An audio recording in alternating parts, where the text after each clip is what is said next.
So our response remark was that while you said that there are concerns about stigma and discrimination in mainstream schools, they actually provide opportunities for deaf students to engage with the wider community, as well as give them access to diverse resources, which can ultimately break down barriers and reduce stigma. So, our first evidence was that mainstream schools prepare deaf children for the real world and enable them to develop the necessary skills for communicating and working with hearing people.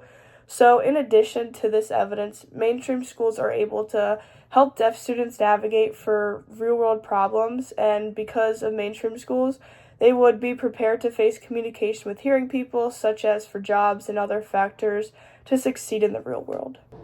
To restate our rebuttal remark, while some mainstream schools may indeed struggle supporting deaf students, many others have made significant strides in inclusivity and support services, which includes their improved resources such as technology to give to the students. Our second piece of evidence is the inclusion of deaf children in mainstream education has been associated with good academic outcomes and greater development of social skills.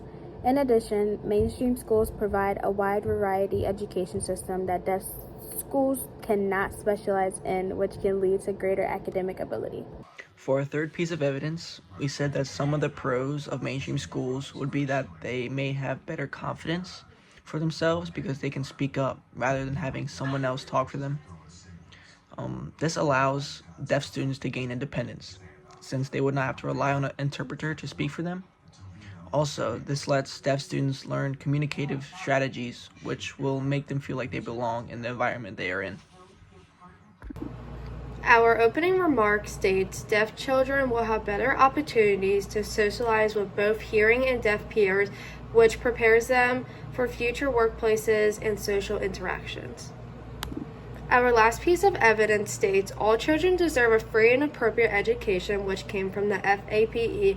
It is the most common thought that a student with hearing loss in a mainstream placement will receive a superior education through exposure to a typical peers and instructions in a typical classroom. Certainly, there are mainstream students who have thrived in mainstream settings because they were well prepared to enter the mainstream or because they receive excellent support services while in a typical classroom, which will help them thrive in the real world with other hearing children and have access to diverse communities since they have attended a mainstream school with other children.